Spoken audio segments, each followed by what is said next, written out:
record holder for the most yards ever passing in a single game. Rohan Davey. Emmitt Smith joins us in studio. It's the first time I played in such a place that had that much noise. Jock, throw a rock and you'll hit a 3-star cornerback in Louisiana. Jock Talk is sponsored by Locke Meredith Injury Lawyers. Anybody who knows me knows I've got a sweet spot in my heart for 1980s LSU football, and our guest today was a huge part of that when it comes to SEC championships, Sugar Bowls, big games, as an assistant, as a head coach.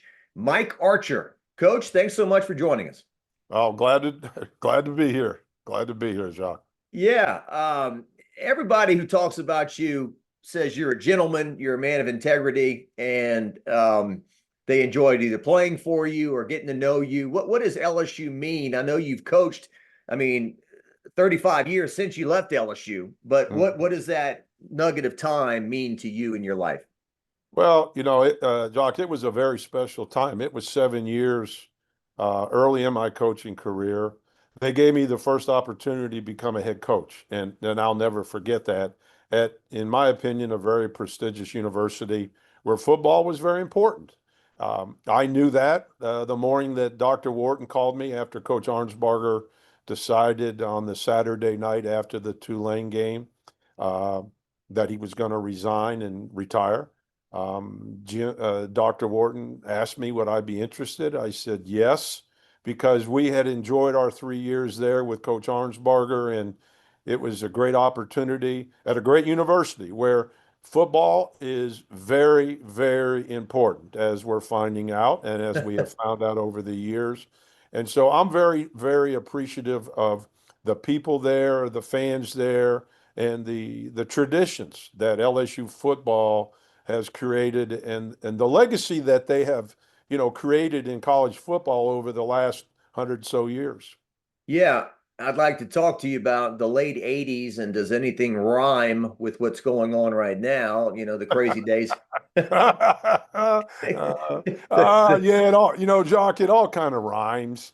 When I got hired, the controversy after, I remember the whole process. I interviewed, not with the Board of Supervisors. I interviewed with I think it was a faculty senate committee of professors, people. They okayed it, put their stamp on it, and then it was going to go to the full Board of Supervisors meeting on that Friday. Our players were there for me. I did not go to the meeting over at the building. And I remember sitting in my office. Dr. Wharton felt confident that it would go through. There would be some discussions because of my age, et cetera, which I knew. And I remember getting the phone call, and then it all was explained to me by people that were there, players that were there. And, my attitude when it was turned down, I think helped me end up getting the job, because I did not say anything negative about the board. I was very positive and said they felt like they wanted to open it up. I respect that, which I did, because I know the coaches that were interested in that job. And, Mike Shanahan was one, Mac Brown was one, Sam Ratigliano. Names, that were very, very prominent football Steve Spurrier, right? Steve Spurrier, Nelson Stokely. So I kept my mouth shut. And I think that's why people feel today the way they do about me, because I didn't take a shot at LSU. And my attitude was, if I get it, I get it. If I don't, I'm young and I'll get a job somewhere else, hopefully, and we'll move on. But, God willing, I did get the job, and I'm very thankful for that and the people in Baton Rouge in the state of Louisiana.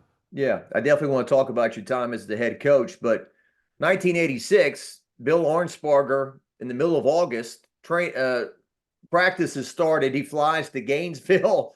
For what reason? To just talk to him, Mike. I'll just talk to him.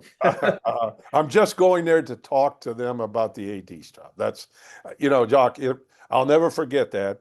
We were in two-a-days, and Ed Zomberger and I, the two coordinators, we would meet with Bill every morning to go over the two practices, the practice schedules, the format. So we go in there, and it's, I think we met at 6:30 in the morning, and Bill says, guys, I'm going to be leaving this morning. And I'm looking and I'm going, wait a second. Coach never missed practice. And I'm looking at Ed, and he said, I'm going to catch a flight. I'm going to Gainesville. I'm going to go talk to them about maybe becoming the AD in 2 or 3 years. And I went, what? He said, I'm flying to Gainesville. They're sending a plane for me, and I'm going to go down there. I'm just going to talk. Now, Mike, he said, I want you. He said, you'll run the practices. You and Ed run the practices. Now, when the word gets out that I'm going down there, the media will be all over the practice complex. Mike, you talk to the media.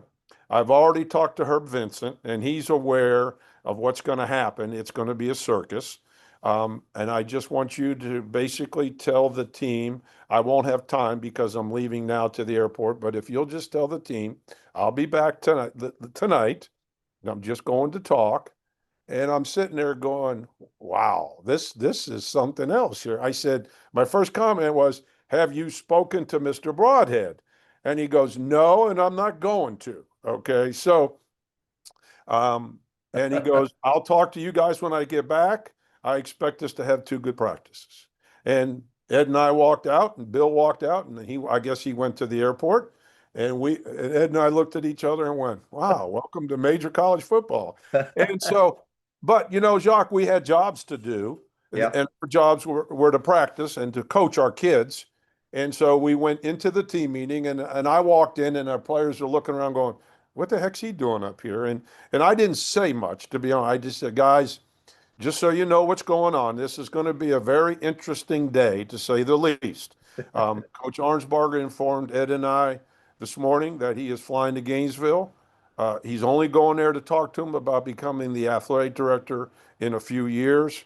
And so he just, he wanted me to tell you he'll be back tonight.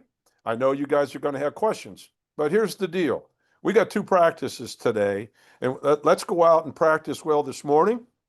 We'll eat lunch. We'll get off our feet. And we'll come back this afternoon, and with the weather, hopefully the weather will cooperate, and we'll have another good practice this afternoon. And Coach will be back, and then you can ask him all the questions you want. I and Ed don't know any more than that. Yeah. We don't know any more than that, and we're going to leave it at that. And I expect us to go out and practice like champions, which I know that you are. And they did. They did. Yeah. Well, obviously I didn't know him. I've seen clips of him. His demeanor probably wasn't. I saw he did a press conference after he came back. It was in the PMAC, like down those steps. Correct. Used to be the 6-man club or whatever. He was The pretty L Club. It was L called Club. the L Yeah. Club. Yeah. Yes. Don't ask me about it, or I don't, whatever. And so you go through the season. Broadhead, the AD, who hired people like Skip Bertman, Pat Henry, Sue Gunner, pretty good resume as an AD. He gets fired during the year, which, wow, that sounds familiar. Right. So that's why I'm saying it kind of rhymes, 86 in this year. But what do you remember about that? Bob Broadhead, he was not warm and fuzzy, right? But he appeared to be a pretty good AD. Mike Scarborough, my good friend, said he was ahead of his time with Tiger Vision and some of these things Yes, he was. Yeah. He was a very smart businessman. He was at the Dolphins. I know when Bill was there as the coordinator, and Bob was very involved in the business affairs of the Miami Dolphins, and then eventually became the AD at LSU. And you're exactly right, Jock. He was great. He knew how to handle the money. He knew how to build, funds and to raise money. And, when we first got there, that's when the yellowback seats were put into Tiger Stadium. And I believe Bob was very involved in creating the seat licenses, because when I first went there with Bill in '84, I don't know if we had seat licenses in Tiger Stadium. It was only 82,000. But when they put those yellow chairbacks in between the 20s, then they came up with the plan to charge the fees for the seat licenses, which really, really helped the budgets, the overall athletic budgets for all the sportsmen and women at LSU. So he was a very sharp businessman. my dealings with him when I was the coordinator, and he and Bill lived right down the street from each other over in that development along the Mississippi River. And so, but Bob was fine. I just remember when Bill went down to Gainesville and Bob came storming into my office before the morning practice, and he goes, "I'm going to fire Bill, and you're the head coach." I go, "Hold on a second. All I'm doing, I said, Bob, no disrespect to you. Would you mind getting out of my office? Because I have a team meeting to run and I'll handle it. And after that, that's between the two of you." And that's kind of where it started that morning. Yeah. So you have this great year. You beat Tulane the regular season finale, and then Ornsparger says, "I'm going to Florida to be Right. the AD." Right. Well, And, yeah. what he did, Jock, we had just beat Tulane. We're going to the Sugar Bowl. We're going to play Nebraska again. We had won the SEC, and I'll never forget this. We're coming into the tunnel there, and we're going into the weight room, which is where Bill met with the team after the games. It was the largest room at the time. And I saw BJ Arnsparger, I saw Mary Susan, and I saw David in the tunnel. Well, in the previous 3 years, I never saw him there. Okay, I never saw him in the tunnel. So that was unusual. And those people in the tunnel, when he came up to me and he said, "Mike, I just want to let you know personally, I'm going to resign. I'm going to retire, and I'm going to coach in the bowl game against Nebraska in the Sugar Bowl. And I just want to thank you for everything you've done." And I looked at BJ, and she had tears in her eyes. So I knew I had a pretty good idea what was going on. Yeah. How do you reflect on him as the LSU head coach? He's got a very interesting place in LSU history. He was only here for 3 years. Right. When they hired Saban, there were a lot of comparisons. Defensive coach, no nonsense. Correct. Professional organizational skills, that kind of thing. Right. Very similar. Very, very similar. And I interviewed with Nick when Nick was the coordinator in the Cleveland Browns with Bill Belichick. That was my first experience with him. And then when he took the Miami Dolphin job and I was coaching at Kentucky, I flew down and interviewed with them to be the coordinator. Very similar, both very good football coaches, extremely bright, knew what they wanted, Nick talks a lot about the process. Well, Bill's words weren't the process. Bill's words were, you either get better or you get worse every day that you practice football. You're never going to stay the same, guys. You get better, you get worse. You make that choice.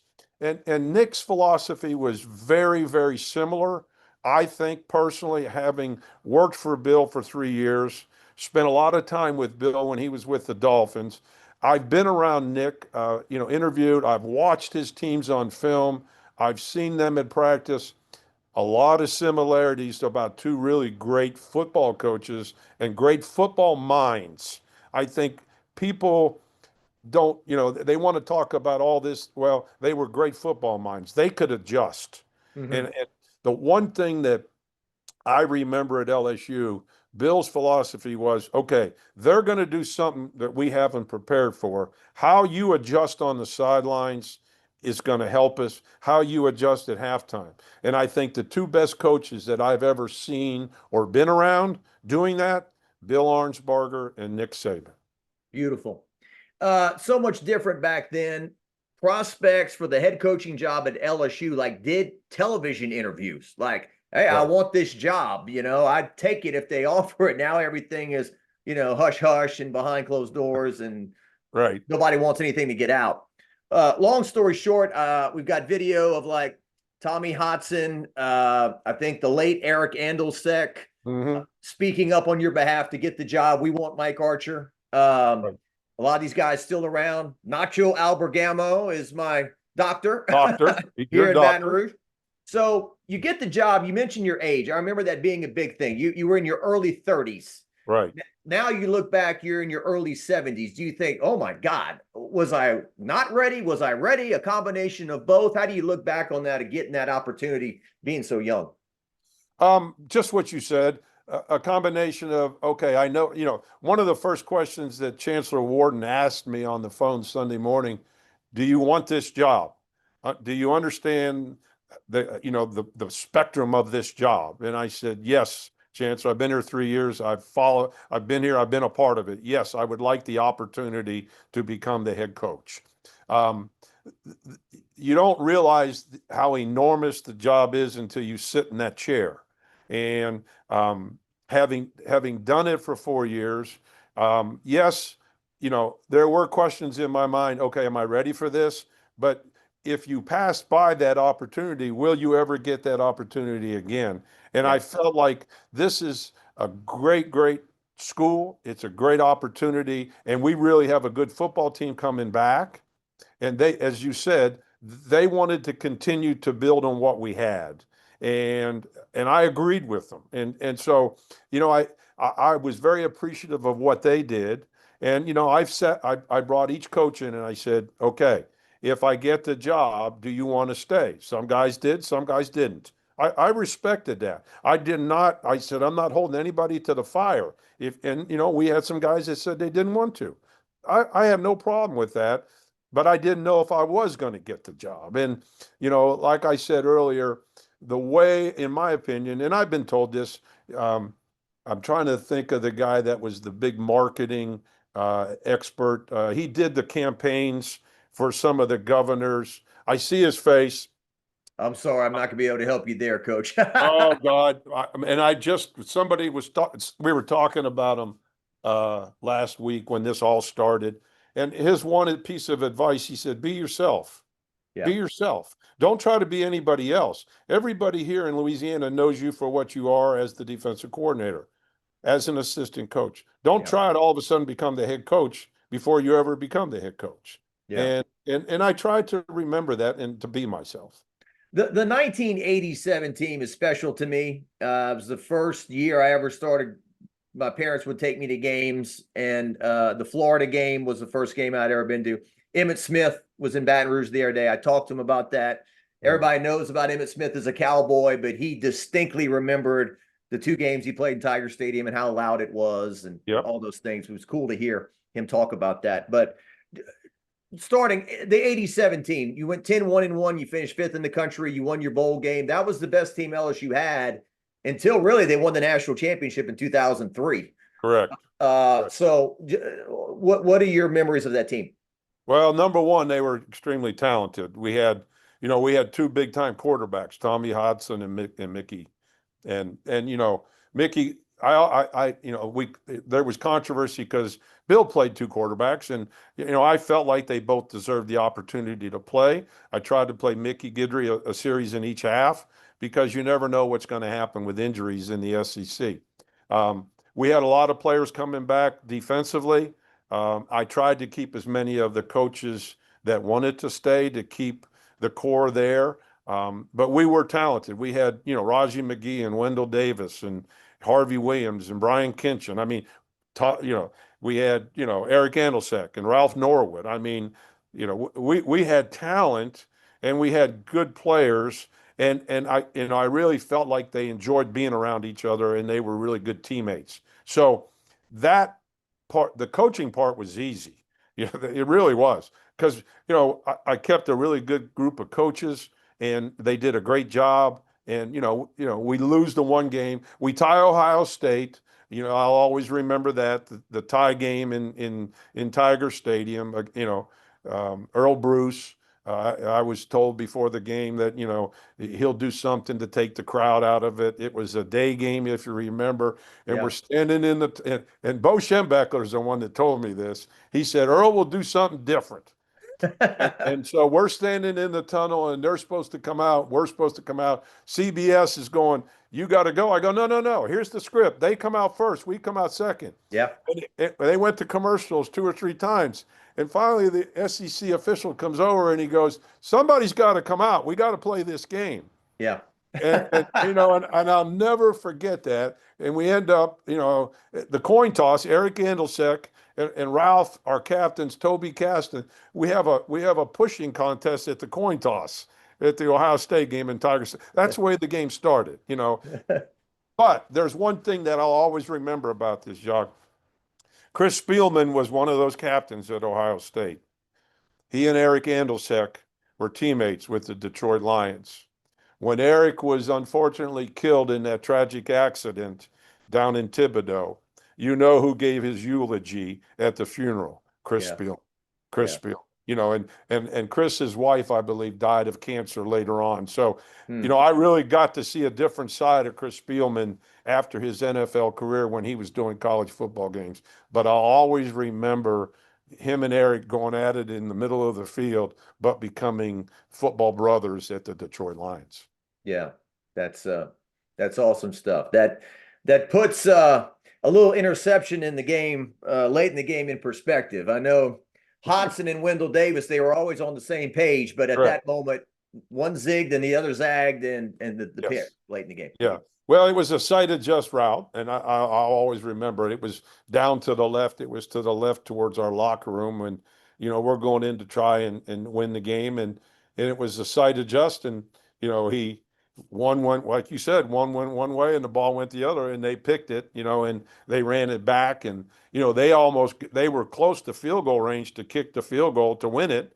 And we ended up sacking them. And I think they tried a long field goal and they didn't make it. But yeah, that's football. That happens. But we were playing, somebody said, well, why were you playing? Why were you throwing it? Because we were trying to win the game. That's why. Yeah, because Tommy Hodson was my quarterback. And Wendell Davis was my receiver. Yeah. They were both pretty darn good football. By the way, before the year, I thought Garrett Nussmeier was going to catch Tommy to be the all-time leading passer in LSU history. Mm-hmm. And Tommy thought so as well. And, I'm not dogging Garrett Nussmeier, but he's not going to catch him. Tommy is still going to be number one. Yes. And that's going back 35 years. Yes. His last snap. So, yeah, and I think people, don't get me wrong. I mean, you look at Jaden, you look at Daniels, and you look at Joe Burrow. LSU's had a lot of really great quarterbacks.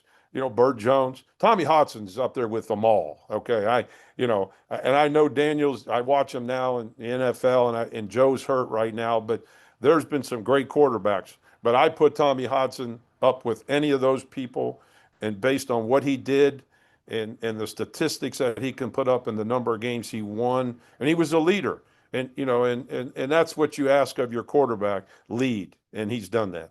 yeah. Well, and then the time that you're playing too. I mean, Tommy said, I think we still ran the ball 60% of the time. This was back in, wasn't Spurrier came along in Florida and he started chunking it a lot more. But I think Tommy said, back then the same 11 guys stayed in the game. It wasn't like we were doing mass substitutions and a lot different game. RPOs, the RPO game hadn't even been talked about. And he's right. We were in regular personnel, and if we got exotic, we might go to 11, 3 wides or 4 wides.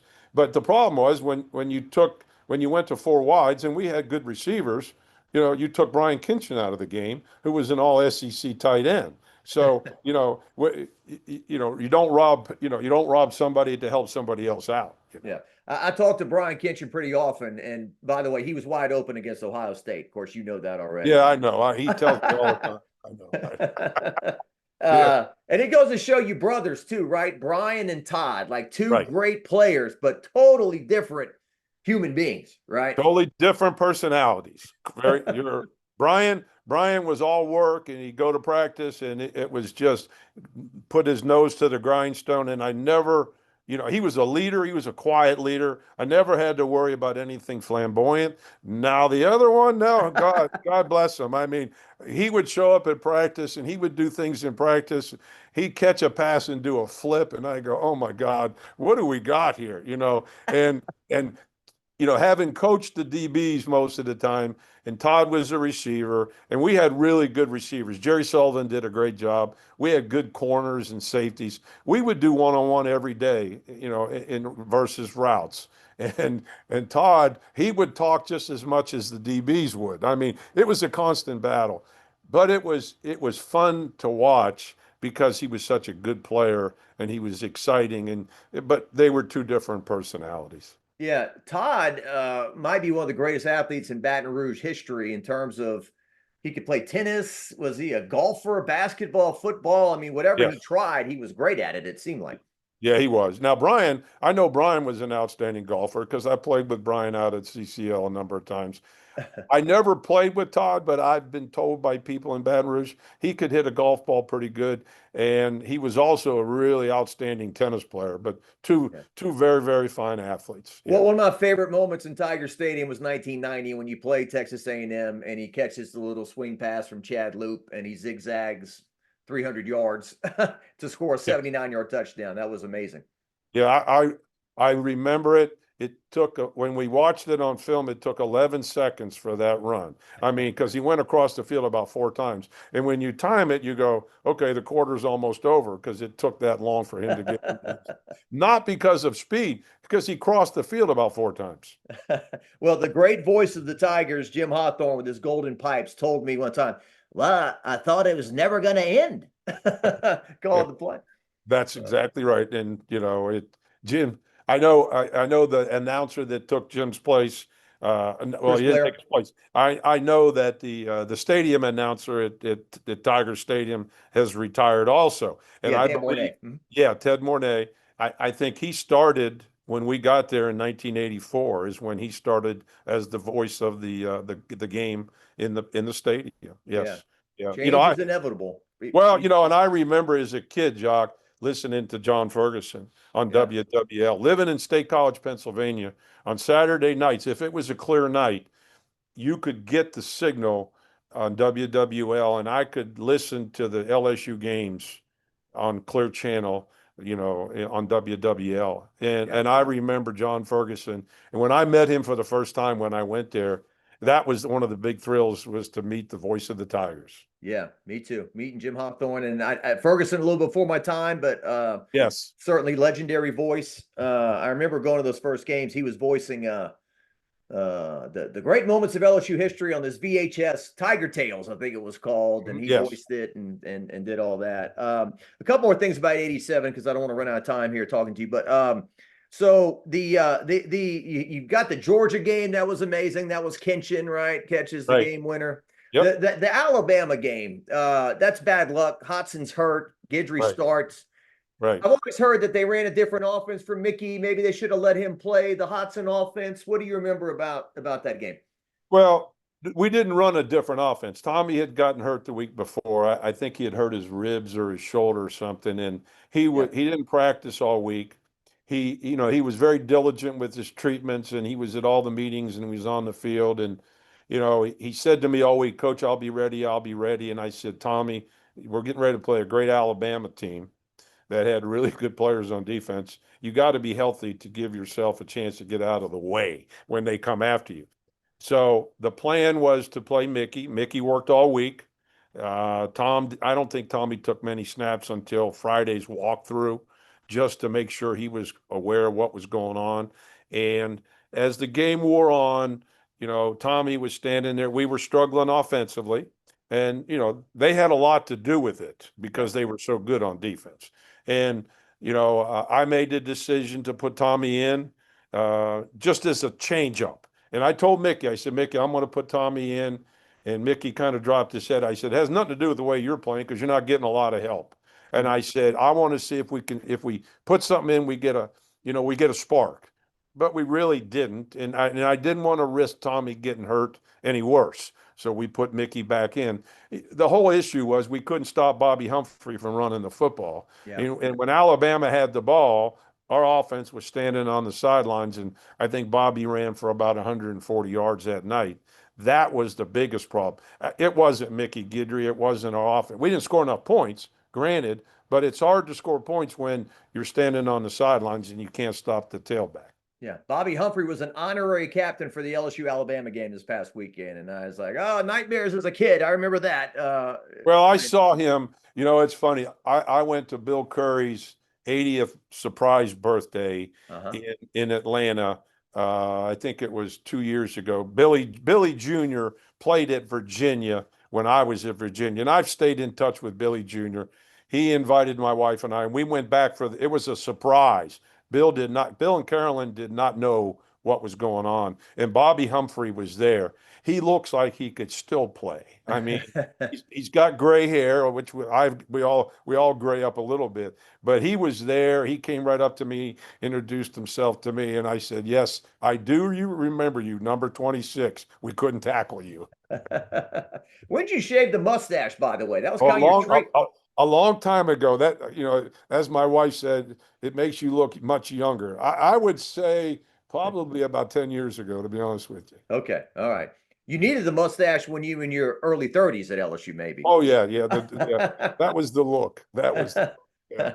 um, the 87 Gator Bowl. So this is what kind of saddens me about the changes in college football. The whole, I don't care about bowl games and the playoff and all that. So I joked. I said, well, thank God that Tommy Hodson, Wendell Davis, all these guys didn't opt out of the Gator Bowl, right? Because I Yes. think the team, they decided, hey, we need to win a bowl game. We've been losing bowl games. South Carolina, highly ranked, and Right. one of the better bowl games LSU's ever played, right? Yeah. Well, what the circumstances surrounding it, Jock, um, we were 10-1-1.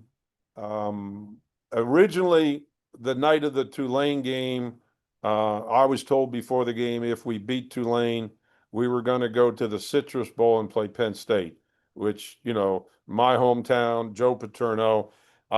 That's kind of what I had been that had been explained to me that afternoon by the bowl people from the Citrus Bowl who were in Baton Rouge. Uh-huh.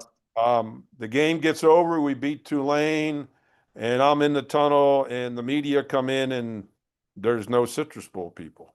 And I knew who the man that was there because he was a Miami graduate, as I was. And so I go, where's Sam? Nowhere to be found. So to make a long story short, they backed out on it. They decided to take Penn State to play somebody else, and they didn't want to tell me. Okay, that's fine. So we accept the bid to the Gator Bowl. We're going to play South Carolina. And, our guys were excited about it because they wanted to go to a warm weather area and they wanted to play again. And, they wanted to prove just how good they were. And so we gladly accepted that bid.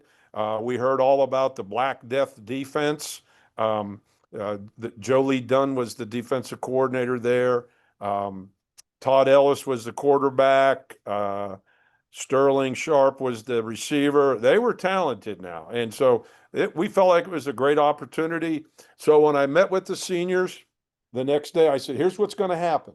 We're going to Jacksonville and we're going to have fun. Here's what we're going to do.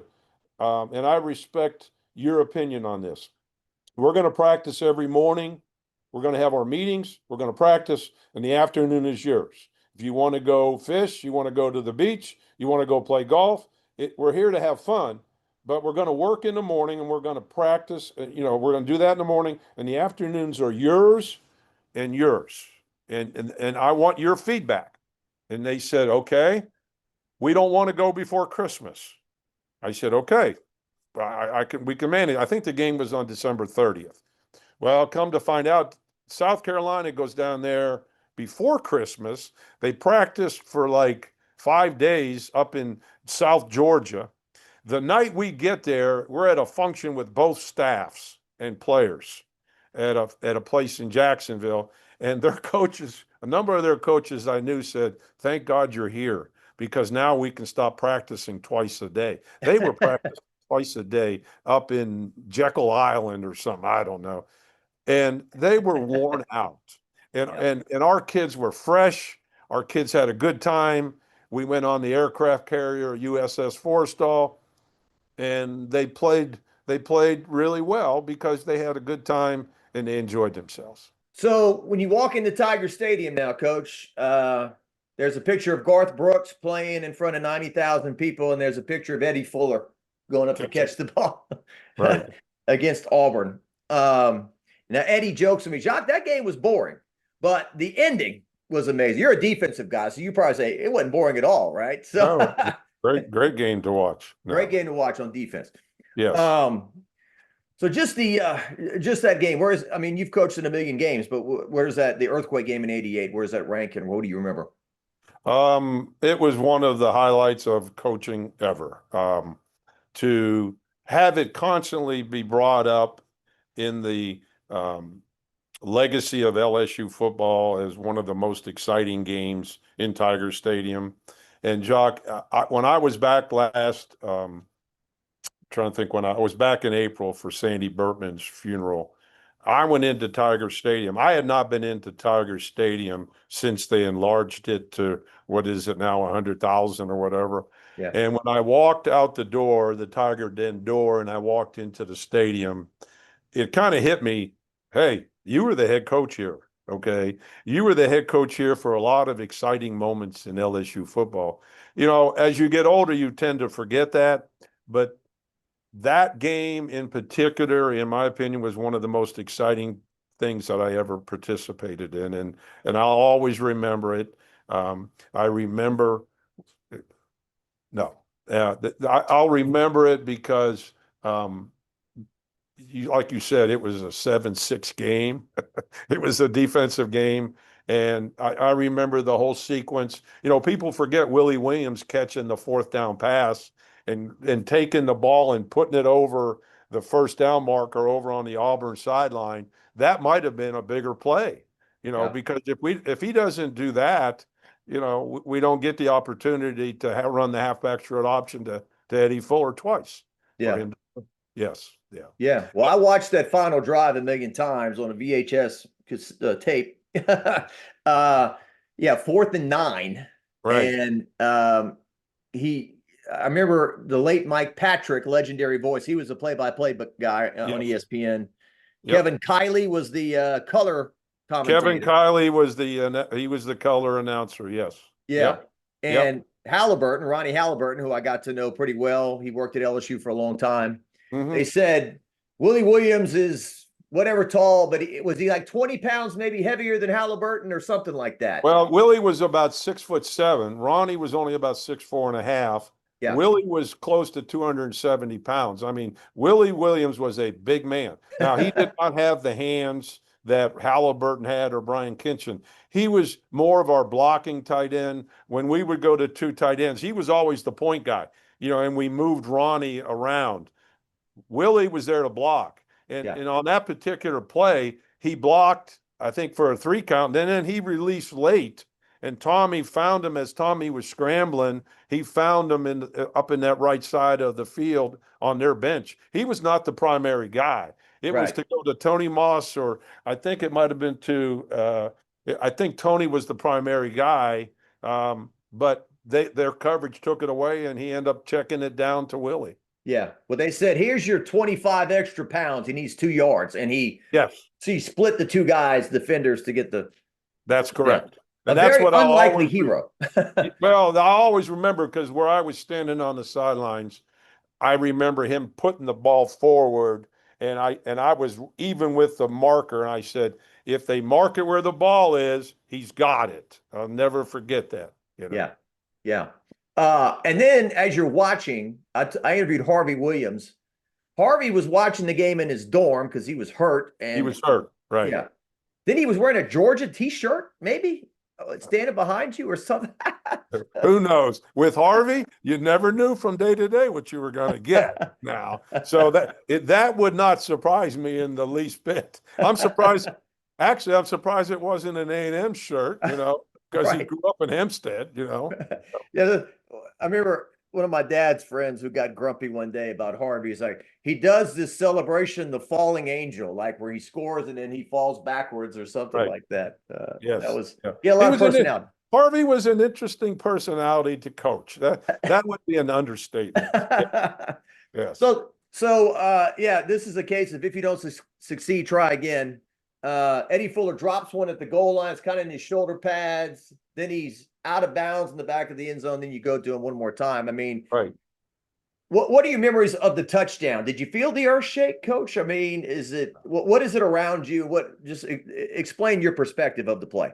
Well, as we were driving down there, you know, one thing as a head coach, you got to be constantly thinking ahead of, you know, what could happen. And I remember telling Ed, obviously we're 4 down now, or we're going for it 4th down. So be thinking of your plays. And he said, I got it. And so when we ran the first halfback short option, when Eddie was out of bounds, and I'm looking at the the screen in the end zone, and when he caught it, and I remember saying, I think he's out of bounds. Now we didn't have Right. replay, okay, and I said, I think he's out of bounds, and then I saw the official in the back of the end zone, incomplete, and I said, I remember this, and I said, Ed, call the same thing. They're going to be in the same coverage.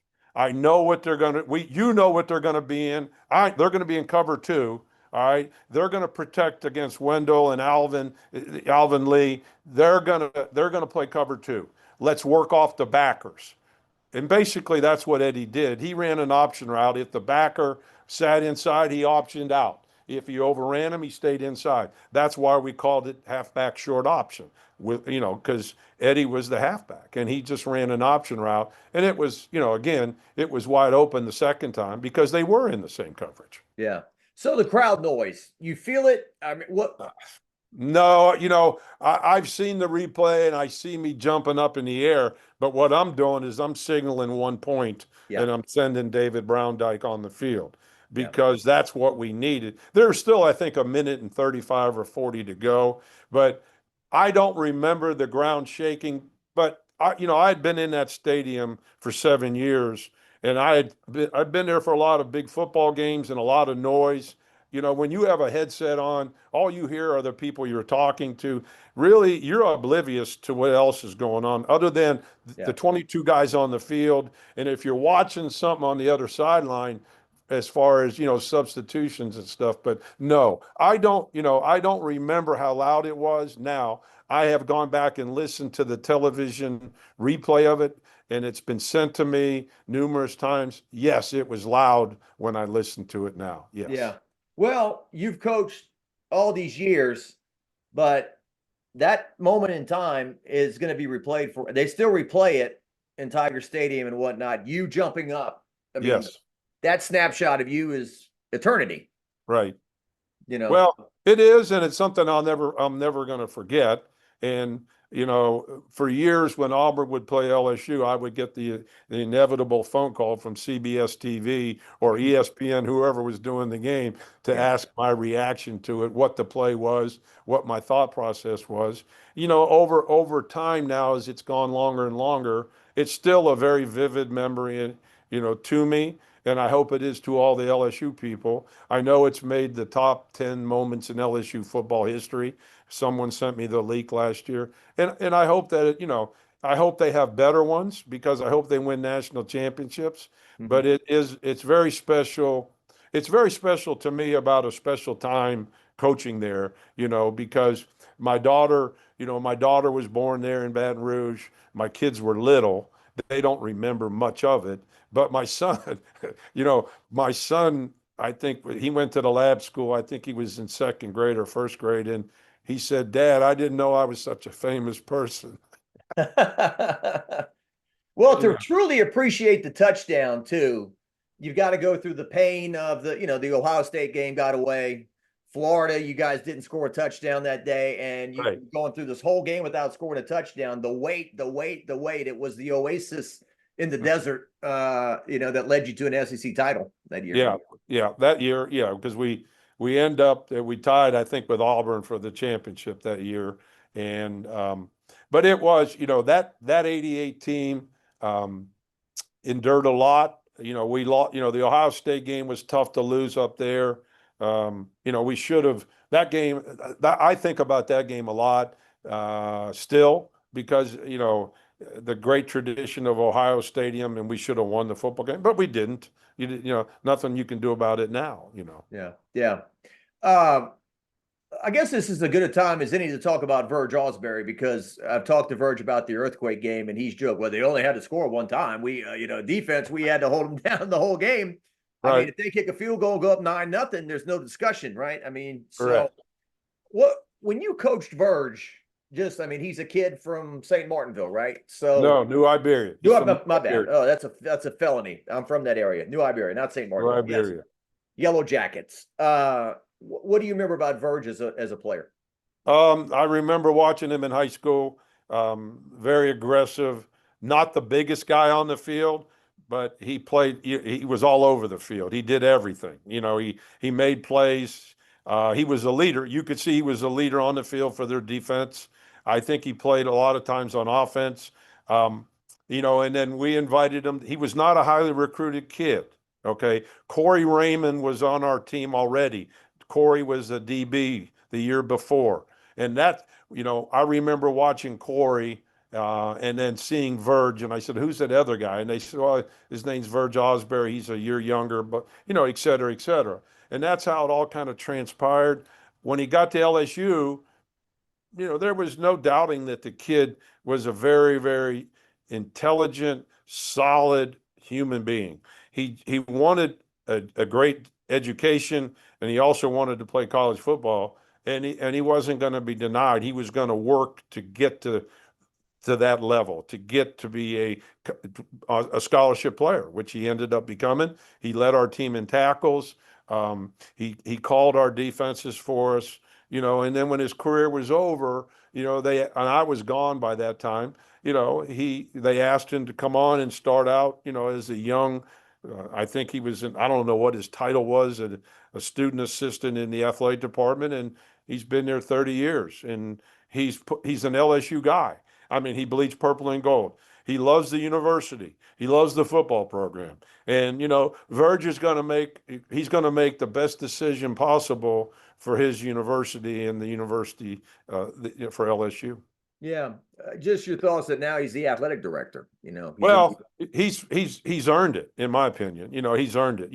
Skip Bertman was the athletic director there for years. Skip was a longtime friend of mine. We went back 50 years to my days at Miami, and I watched what Skip did there and what he did for the athletic department. And, I'm hopeful that Verge can do the same thing, and I believe he will, because he loves the university. He loves the state. Now whether he loves the politics, I can't answer. It's unique in that respect, but I do know this: his love for the university is second to nobody. Yeah. What would you tell the next head coach at LSU about? It's been 35 years since you coached there, but Right. The people, their expectations have changed with these national championships, for better or worse. Right. But what would you tell the next head coach about trying to connect with Louisiana, the people here, just the culture, everything? Well, I would say the same thing I said to Joe Oliva when Joe Oliva was the AD. I said, do not get involved in the political battles. Stay out of politics. That's what Chancellor Wharton said to me when he hired me. He said, Mike, let me fight the political battles. You coach football. You recruit the best student athletes for LSU, and you win. I'll handle all the political battles, because there are many, many political battles. You're in the state capitol. So what I would tell the next guy is don't even try to get involved in politics. Coach football. Be the best possible football coach and leader of men for that university. And if you do that, you're going to win, because it's a great environment, it's a great job, and it's a great university. And if you just coach football, let somebody else, let Verge, let the new president, let all those board members handle all the politics, because you don't have time. You don't have time to worry about all the things off the field. If you just worry about those 75 football players that represent LSU every single day and make them the best young men possible, then you got a chance. Not trying to embarrass you, but what was Sure. your highest salary at LSU? Let's see. Or let me put it this way. When I got let go, okay, I think I still had 2 years on my contract. But the way the contract was written, and I understood it, all I got was my base pay for 2 years, okay? And I want to say it was about $200,000. I think I was making $100,000 in base pay. I made extra money, radio, television, endorsements to bump it up. I think the most I paid taxes on during my 4 years might have been $325,000. Okay. That was my total package. All right. So I remember the day you were fired. I remember coming home from school I remember Sports Center coming on. I remember my dad being on the phone with that same friend. Yeah, they fired him up. And so it was a lead story on Sports Center. In compliment to you, you were certainly emotional about it. I believe you teared up at the press conference. Sure. And Yep. my dad said, poor guy. So today, nobody is saying poor guy. To anybody who gets let go from Right. a position, Right. you want to come back reincarnated and get fired and walk away with 20 million or 30 or Well, Jacques, it's like my wife says to me all the time when she reads about this and what's going on in college football. She goes, "You were a head coach at the wrong time." She goes, "We should have waited." And I said, "Yeah, true. I don't disagree with you, but back then, you know, that money that they paid me was a lot of money back in 1990 when I got fired. $300,000 was a lot of money, and Yeah. in today's day and era, it's not. I get that, but it is the business that we're in, and it's in the era that we're in because Tiger Stadium when I was there is 80,000. Now it's over 100. Yeah. Beaver Stadium in State College when I was growing up was 46,000. Now it's 107,000. So the revenue that's being created by these major universities now to pay these coaches, you gotta come up with the bucks. Well, it's insanity, right? It's insanity. I mean, Yes. the guy that followed you up, I'm not Curly Hallman, Curly Holman, goes 16-28. He's allowed to coach 4 complete seasons. right? Ed Ogeron leads LSU to the greatest team in college football history and is fired a year and a half later. Brian Kelly, for better or worse, wins 71% of his games. He's basically 2-1 in the SEC. He's fired in the middle of his 4th year. Right. And the money being spent I'm thinking to myself, does anybody ever go to an LSU game anymore and they sit down and they watch and they walk away? If LSU wins or loses, okay, I'm going to go home and cook now, or I'm going to do whatever. I mean, can we care too much, Mike Archer? I mean, is it just over the top now?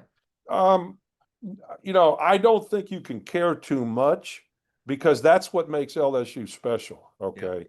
They're the most passionate fans I've ever been around. And I coached at Miami and we won national championships. Our fans weren't passionate like that. Now, maybe they are now because they've won a few national championships since that time. But to me, the LSU fans were the most passionate fans I ever worked around or worked for. They loved the Tigers, and they let you know that.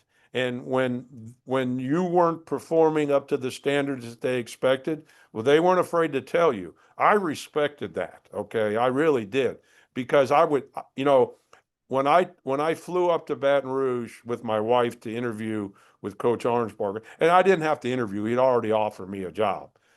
I had never been in Tiger Stadium. We walked in Tiger Stadium, and it was only 80,000, and it was in January, and it was cold. And I looked around and I went, this place is filled. The only time I played in a full Orange Bowl during my time as a player and coach was the last game I coached in the Orange Bowl in 1983 when we beat Nebraska. That was the only time. Yeah. So I stood there and I said, this place will be rocking next fall. And it was. Yeah. So, I have tremendous respect for their passion for college football, their passion for all LSU sports, not just football, baseball. You watch what Jay's done in baseball, following them in the College World Series, and you look at all the success, that they've had in women's basketball. So, in men's basketball, it's, they're very passionate people. They love their sports, and I loved them for it. I just wish I could have stayed a little longer. Yeah. Well, real quick, it's funny, these things happened 40 years ago, 35, and you talk to people and they remember them like they happened yesterday. You found out from a local media report that they were looking to replace you. Is that how that went? Well, we were at practice. I think it was on a Wednesday or Thursday. And I normally met Jacques with the media on Tuesday. I have my press conference in the L Club. And then I would meet with the media after practice on Tuesday. Normally Wednesday, there were no media there after practice. And then I would meet on Friday before the game. And so we're at practice on Wednesday, and Herb Vincent comes out to the practice field, and I'm going, what's her? And I'm up in the tower, and I come down. I go, Herb, what's going on? And I could see the live eye trucks starting to come. WAFBs, the TV, their truck is there. All the TV, the channel 2 and all that, they're pulling in. I see WWL's truck, and I went, something's going on here. And so I go down and I said, Herb, what the hell's going on? I said, there's no, the media don't come to Wednesday practice. And he goes, well, I got to talk to you about that. I go, whoa, what do you mean you got to talk to me? And he goes, well, there's a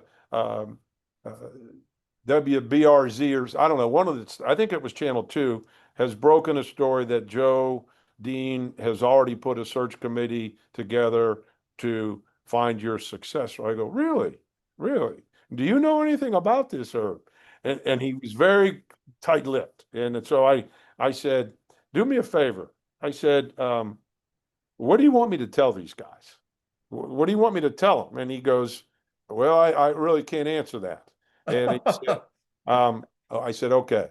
I said, that's all I need to know. So practice was over. The players sensed something because of all the media. They knew they weren't there on Wednesdays. And so I just told the team, I said, guys, here's what's going on. And you can talk to the media. It's up to you. I said, I have found out that there's a rumor circulating that Joe Dean has already met with the search committee or is putting a search committee to find my successor. I don't know if that's fact or fiction, but I do know something's going on. You can talk to the media. And I said, whatever, all I'm going to ask you to do is don't be a jerk, because I don't know what's fact and what's fiction. I'm going to try to find out for everybody involved, our staff and you and our team. Yeah. But be careful what you say. And that was it. And then as I walked out, I met with the media, the print media, the TV, and I basically said, here's what I know, guys. I can't get a hold of Joe Dean. I've been kind of wondered, you guys have told me that he's put a committee together. He's actually hired a search firm. I don't know that. All I know is what I've been told by Herb. That's all I know. And real quick, we don't have these things back then. Correct. There's Correct. no texting or calling, or you're just kind of right. Got to get to a landline and no one's answering. Right. Well, and what happened is I met with the media and I told them basically what I just told you. I said, I don't really know the facts. Yeah. I'm going to find out. And I went over to the stadium and I tried to call Joe 4 or 5 times, and I had a cell phone, not a cell phone. It was in my car. Okay, we had the mobile phones that were stationary, yeah, and I knew Joe had one. So I go to my office and I try to call him 3 or 4 times, and I never got a return back. I tried to call Chancellor Davis. I never got a call back. And so that night, it was a Wednesday, I went to do my radio show at Sean Burks' family's restaurant, which I did every Wednesday night. Yeah. And by that time, the word had got out, and now the fans are in an uproar. They want to put Joe Dean up a flagpole, and I just said, I'm waiting to hear back. I don't know what's going on, and that's all I can say. Let's do the radio show, which we did. Yeah. And at the end of the radio show, I get a note handed to me that Joe wanted to meet me back at the stadium. I said, okay. So I drove back to the stadium, and, I went in his office and there was a campus policeman standing there. I went, you got to be kidding me. What, are you afraid I'm going to come in here and beat you up? He goes, well, he goes, I just want you to know I haven't put a committee together. I go, Joe, you're full of shit. I said, Joe, don't lie to me. Don't lie to me. And Mike Ferris was there, and I just said, hey, is it true that you and Bud are looking to hire my replacement? And he said, well, we've talked about it. I said, okay, I'm going to make it real easy for you. I said, we're going to announce tomorrow after practice that I'm going to step down. And basically told him, I said, you're going to honor my contract, all the coaches' contracts. And I said, we'll move on because you were planning on moving on anyways. And I walked out the door. And that was it. I'm trying to think of my best Joe Dean voice. Oh, Mike, don't be upset. Oh, it's not the way it was. That's pretty good. Pretty good, Tom. Pretty good. Yes, yes. The So, late Ed Daniels, sportscaster, he'd always talk about when he introduced Curly Hudson Hallman returning the wheel at LSU, you know. yeah. Thinking about your time on campus. So you're surrounded by Skip Bertman, Dale Brown, Sue Gunner, Pat Correct. Henry. I mean, you throw a rock, you hit a Hall of Famer, right? I mean, Yes. Yeah, that'd be a special time. we had a really great coaching staff of people, you know. Sue was awesome, and Skip, you know, Dale Brown. Dale was one of my greatest adversaries. I mean, I would always get notes from him. Pat Henry, we had brought in from we had brought Pat in. If I'm not mistaken, Pat went to A&M after LSU. Is that not correct? Or was Yeah, it? he left here in 2005, I think, or something like Right, that. went to A&M and then won the national championship at A&M. So we had we had we had a really good athletic department. Let me put it that way. Very Yeah. successful coaches, and we all got along, and that was the best fun part. Well, Dale Brown, I always remember at your press conference when they announced you were going to be let go, he stood up and said, Yes, he did. Yes, he did. he said the media has perpetuated this. You all lost a good man today. I Right, remember that right. like it happened yesterday.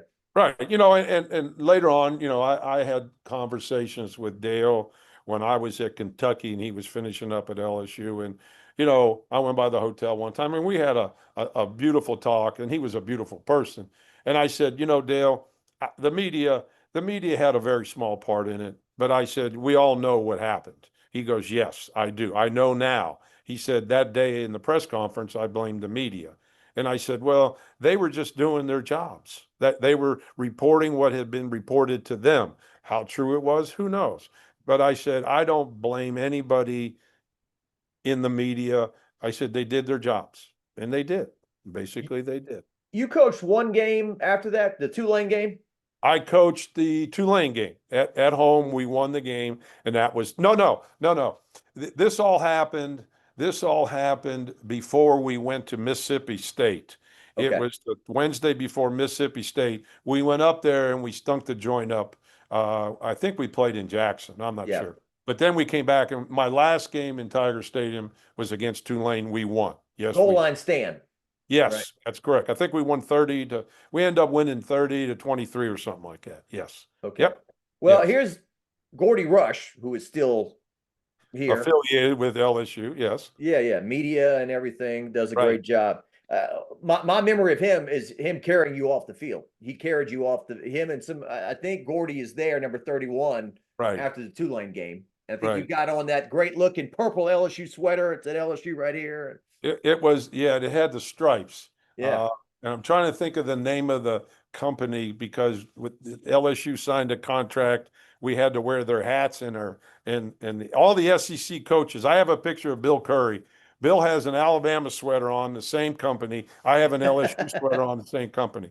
But what I remember, that night, we won the game, and I don't remember them carrying me off. They might have, but all I remember is walking, because I watched, and I say this, I watched the A&M game and this year, and I heard it, and I watched Brian go off the field. Okay, and my wife and I were sitting here, and I said, you know, Barb, I don't remember them yelling fire Archer. Fire. She goes, no, they didn't.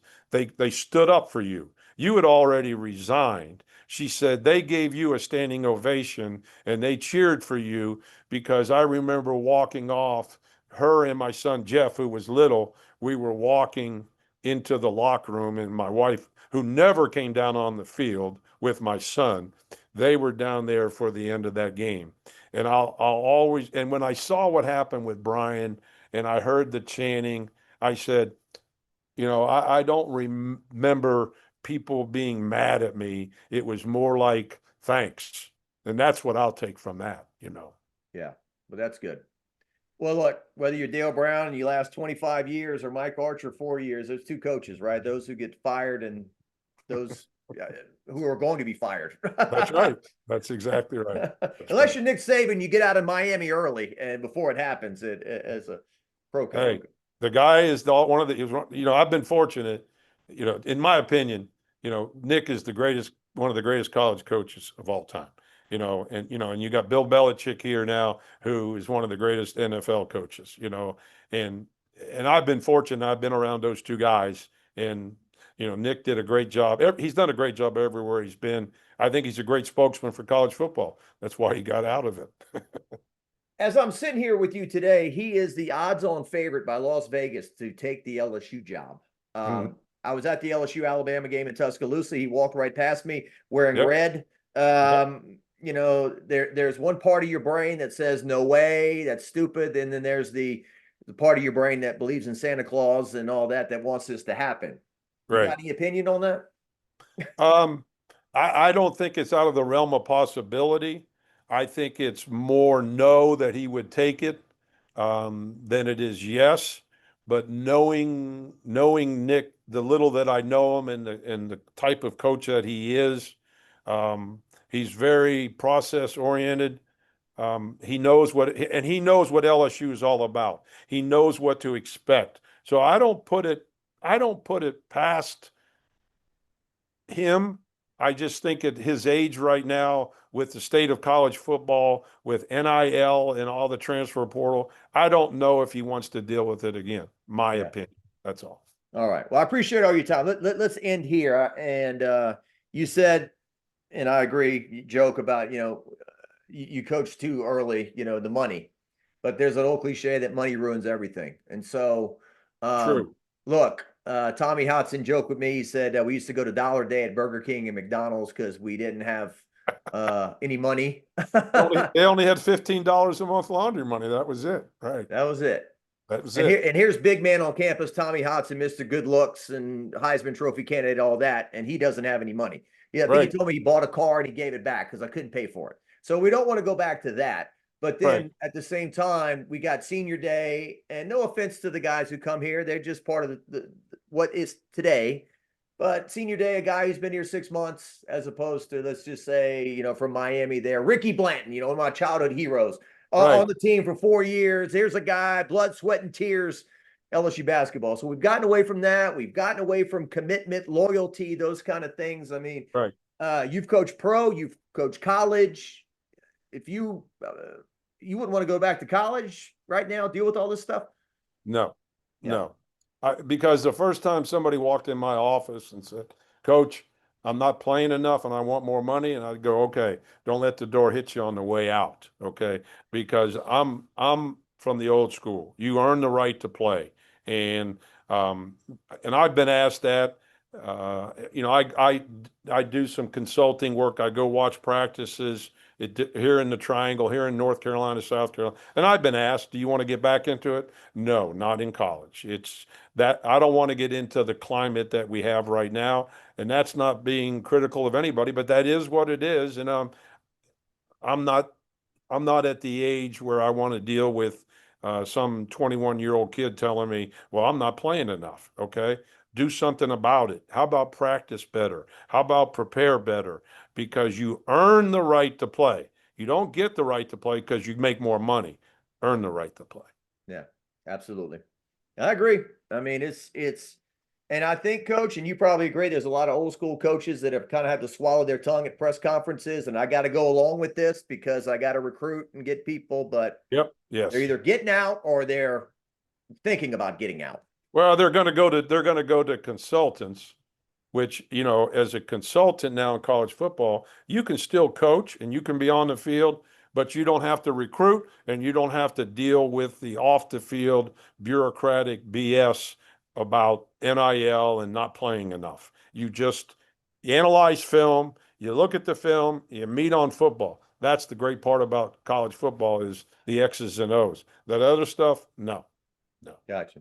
Well, as somebody told me, it's gotten away from discipline, fundamentals. It's more about snake oil salesmen and fundraisers. Yes. Yeah. And I'll tell you the other thing, and I watch a lot of college football. And being a defensive coach, tackling in college football is atrocious. It's hard to watch. I mean, people don't tackle. They don't practice it because I've been to practices. They don't practice it. And how do you expect an 18-year-old kid to learn how to tackle if you don't practice it? And if you don't do it in live settings, And, I'm watching the Penn State game last week, and, and they're playing, and they're bringing the extra guy down in the box, and he's unblocked and he can't tackle. I mean, that's unacceptable against Indiana. You're playing a great team, but they're in the perfect call. They're playing quarters. There's 9 guys in the box. There's only 7 to block him, and the guy whiffs. That's coaching to me. But Yeah. Mike Archer, Archer, thanks so much for your time. I really enjoyed talking to you, and you were very gracious. And thanks for taking me down memory lane and reliving some great times. you're welcome, Jacques. Glad to do it. Thank you. Take care.